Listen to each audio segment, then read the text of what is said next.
Sasa nilipooa huyu akiwa na mtoto mmoja akawa kiguu na njia mara 10 na ngapi?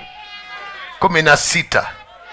Sasa hata nikataka kuoa mwingine, simi ni komanda na niko na pesa.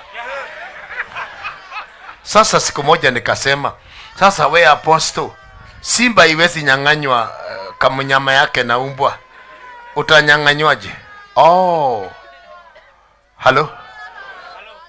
Siku moja akawa ametoroka, amewacha picha na t-shirt. Nikachukua hiyo picha na hiyo t-shirt, nikaweka prayer room, nikaweka sadaka hapo. Tumia anointing, don't start unaamini na utumi. Nikaweka hapo kwa prayer room, nikatoa 77,000 nikaweka hapo. After 3 days nikachukua nikapeleka kwa safe pale, nawekaga ma title D na nikafunga, nikasema she is my property. Hello.